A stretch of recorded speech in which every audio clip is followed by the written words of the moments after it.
everyone! Magandang araw po sa ating lahat mga kalingap. Isang mapagpalang araw na muli.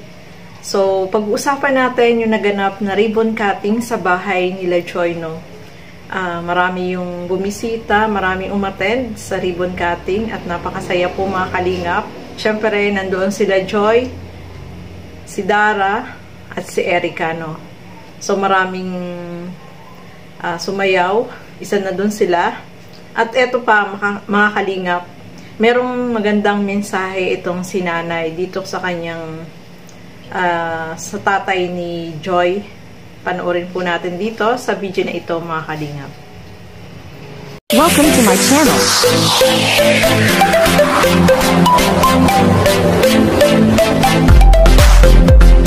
Ingatan po namin, lalo na po itong bahay na ito, ingatan po namin. Pangako po namin yan sa mga nagbigay sa amin.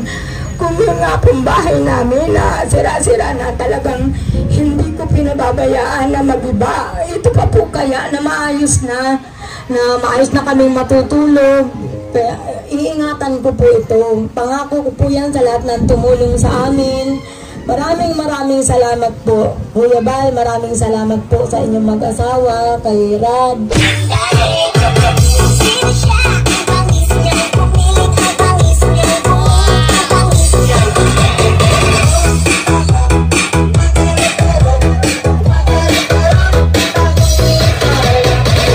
Oh, ang ganda oh. Joy Diwata Aquino. Grabe naman. Siya po ay nagkulang lang sa amin.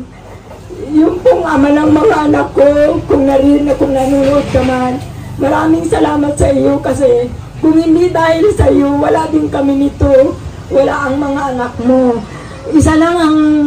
Isang bagay lang nagkulang sa iyo, pinabayaan mo ang mga anak mo, pero okay lang naman. Sabi ko nga sa anak mo, siya ang magsalit. Ayaw niya, ako na lang daw. Pero siguro man mag-aano rin yun sa iyong anak mo. Sana magbago ka na, maalala mo na yung mga anak mo. Ang sabi nga nung bunso mo, batiin ka ni Joy, baka daw ipagpatuloy mo na yung pinutol mong 500 linggo-linggo sa kanya. Sabi ni bunso sa akin. Yun lang po at maraming salamat. Sa lahat po ng tumulong, maraming salamat. Ate Edna, maraming salamat po, Kuya Bal. So yan mga kalingap, sobrang nag-enjoy po ang lahat dito sa ribbon cutting at napakaganda ng mensahe ni Nanay doon sa kanyang dating asawa, no, na iniwan sila at hindi sinuportahan yung kanyang mga anak. So ngayon, nabago yung buhay nila, ay sana naman yung kanyang tatay is yung magkita sila, magkapatawaran sa isa't isa, no. Mas maganda yun, no, mga kalingap. At sila naman ay willing na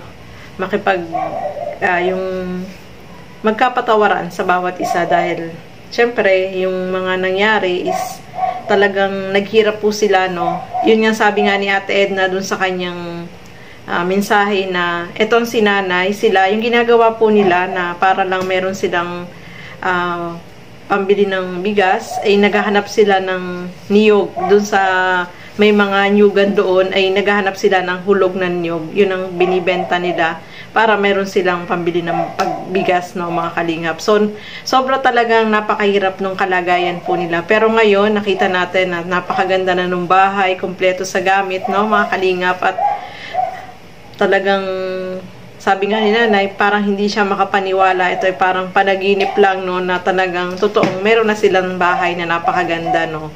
So, dati yung bahay nila, kung napanood nyo po yung vlog ko nung nakaraan, is ipinakita ko doon yung bahay nila dati.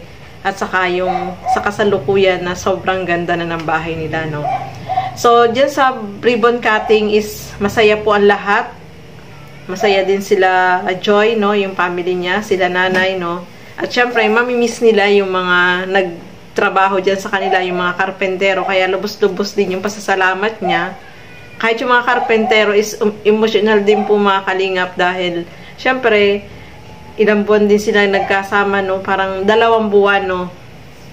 Yung nagkasama dyan. Syempre, lahat asikasong-asikaso, yung pag-aasikaso sa kanila, hindi nila makakalimutan yun. At sobrang ano sila, yung itinuring ni Nanay na parang hindi iba yung mga nagtatrabaho dyan sa bahay nila, asikaso sa pagkain, pati yung damit, nilalabahan na rin, no? Grabe, no? Kaya talagang yung mga karpentero at itong sila Kalinga Prab, syempre, talagang napahanga dito kay nanay sa kanilang pag-aalaga, yung pag-aasikaso sa kanila kapag pumupunta po sila dyan, mga Kalingap. So, mamimiss po nila yun, no? So, ayan, congratulations kila Joy, no, sa family niya, kay nanay at dun sa mga kapatid niya. Congratulations at napakaganda na ng kanilang bahay, no.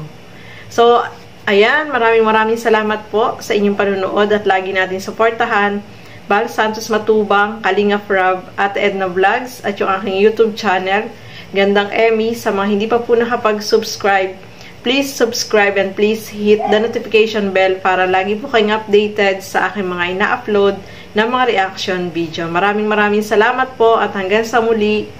Bye-bye!